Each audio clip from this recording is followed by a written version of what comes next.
Baiklah, bismillahirrahmanirrahim. Saya Syubrai Pratama dari kelas Ekonomi Syariah D akan menyampaikan presentasi kami, yaitu Al-Maghrizi. Yang akan saya sampaikan ini adalah poin pertama, yaitu biografi daripada Al-Maghrizi. Beliau memiliki nama lengkap Taqiyuddin Abu Abbas Ahmad bin Ali bin Abdul Qadir Al-Husaini. Lahir di desa Berjuan, Kairo pada tahun 766 Hijriah atau sama dengan 1364 sampai dengan 1365 Masehi. Keluarganya berasal dari Maqarishah, sebuah desa yang terletak di kota Balabak. Oleh karena itu ia cenderung dikenal sebagai Al-Maghriz. Beliau itu adalah penganut mazhab Hanafi. Al-Maghrizi muda pun tumbuh berdasar pendidikan mazhab Al-Hanafi. Selanjutnya, setelah kakeknya meninggal dunia pada tahun 786 Masehi, Al-Maghrizi bersalih ke mazhab Syafi'i. Beliau cenderung menganut mazhab Zahiri. Sejak kecil ia gemar melakukan rihlah ilmu seperti fikih, hadis, dan sejarah dari para ulama besar yang hidup pada masanya. Pada usia 22 tahun, tepatnya pada tahun 788 Masehi, Al-Maghrizi memulai kiprahnya sebagai pengawal di Diwan Al-Irsyad Al-Maghrizi sebagai muhtasib di Kairo. Maghrizi diangkat sebagai pelaksana administrasi wakaf di koloni Syiah sambil bekerja di rumah sakit An-Nuri, Damaskus. Pada tahun yang sama ia menjadi guru hadis di Madrasah Asy-Syafi'iyah dan Madrasah Iqbaliyah. Selanjutnya, pada tahun 834 Hijriah ia bersama keluarganya menunaikan ibadah haji, bermukim di Mekah selama beberapa waktu untuk menuntut ilmu serta mengajarkan hadis dan menulis sejarah. Maghrizi meninggal di Kairo pada tanggal 27 Ramadan 845 Hijriah atau bertepatan dengan tanggal 9 Februari 1442 Masehi. Baiklah, itu adalah biografi dari Al-Maghrizi. Beliau itu adalah sosok yang luar biasa pada zamannya. Dia gemar dalam mempelajari beberapa bidang ilmu sampai dengan lintas mazhab, gemar mempelajari ilmu fikih, hadis, dan sejarah. Dan ulama-ulama besar pada zamannya pun menjadi guru beliau, termasuk Ibnu Khaldun. Tentang pemikiran-pemikirannya itu sangat diasumsi oleh beliau, sangat mempengaruhi pemikiran beliau, ya, karena dalam kiprah beliau selama beberapa tahun hingga beliau menjadi orang mustasyib di sebuah lembaga di Kairo, beliau itu juga gemar mempelajari beberapa ilmu yang dikarang oleh Ibnu Khaldun, termasuk dalam pelaksanaan administrasi wakaf. Beliau juga mengadopsi beberapa pemikiran dari Ibnu Khaldun. Luar biasa, pemikiran ekonomis dan sosialnya juga banyak yang dipengaruhi oleh Ibnu Khaldun. Selanjutnya, tidak lepas dari itu, beliau tidak bosan-bosan beliau untuk selalu belajar. Maka ketika beliau melaksanakan haji bersama keluarga, beliau singgah beberapa tahun di sana dan menimba ilmu di sana, serta mengajarkan beberapa hadis dan menulis karya sastra.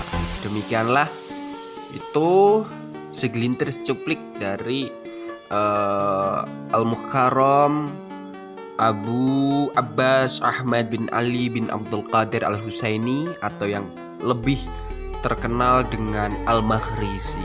Luar biasa. Baiklah, nanti selanjutnya akan dijelaskan karya-karya beliau yang akan disampaikan oleh teman saya. Assalamualaikum warahmatullahi wabarakatuh. Perkenalkan, saya Ahmad Priyanto dari kelas Ekonomi Syariah D. Saya akan membahas tentang karya-karya Al-Makhrizi. Jadi jangan kemana-mana ya. Stay at home and ojo lali disambing movilu. Pengelompokan karya-karya buku kecil Al-Makhrizi menurut Al-Syayal. 1. Kitab Al-Mizah, 2. Al-Tahashum Fima Baina Bani Umayyah wa Bani Hashim. Kitab ini membahas tentang beberapa peristiwa sejarah Islam umum. 2. Kitab Al-Ilman bi Akhbar Mendiat Al-Habasyah min Muluk Al-Islam. Kitab ini berisi ringkasan beberapa sejarah penjuru dunia Islam yang belum terbahas oleh sejarawan lainnya. 3. Kitab Tarajim Muluk Al-Garb dan Kitab Al-Dahab Al-Masbuk bi Dzikr Manhajamin Al-Khulafa wa Al-Muluk. Kitab ini membahas biografi para raja-raja pada saat itu. 4. Kitab yang mempelajari beberapa aspek ilmu murni atau sejarah beberapa aspek sosial dan ekonomi di dunia Islam pada umumnya, yaitu Kitab Syudzur, Al-Uqud fi Dzikr Al-Nuqud, Kitab Al-Ahyalan wa Al-Awzan Al-Syariyah, Kitab Risalah fi Al-Nuqud Islamiyah, dan Ijazah Al-Ummah di Kasyifil Gumah, atau menolong rakyat dengan mengetahui sebab-sebab penyakitnya. Pengelompokan karya-karya buku besar Al-Makhrizi menurut Al-Syayal. 1.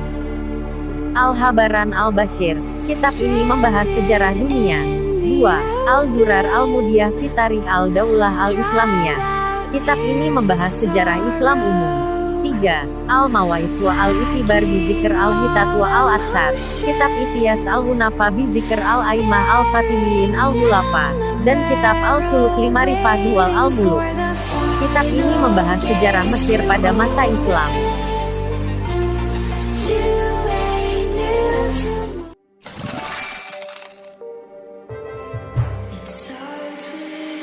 Menurut Al-Makhrizi, baik pada masa sebelum maupun setelah kedatangan Islam, mata uang digunakan oleh manusia untuk menentukan berbagai harga barang dan biaya tenaga kerja. Untuk mencapai tujuan ini, mata uang yang dipakai hanya terdiri dari emas dan perak. Menurut Al-Makhrizi, penciptaan mata uang dengan kualitas yang buruk akan melenyapkan mata uang yang berkualitas baik. Hal ini terlihat jelas ketika ia menguraikan situasi moneter pada tahun 569 Hijriah. Pada masa pemerintahan Sultan Salahuddin Al-Ayyubi ini, mata uang yang dicetak mempunyai kualitas yang sangat rendah dibandingkan dengan mata uang yang telah ada di peredaran. Teori daya beli yang dikemukakan oleh Al-Makhrizi ini hampir sama dengan teori pengendalian harga versi Adam Smith, yaitu teori invisible hand. Apabila dalam teori Adam Smith pengendali harga adalah karena adanya efek domino dari persaingan antar produsen, sedangkan teori Al-Makhrizi juga karena efek domino namun lebih bersifat perilaku sebab akibat yang ditimbulkan sendiri selaku manusia sebagai makhluk sosial ekonomi.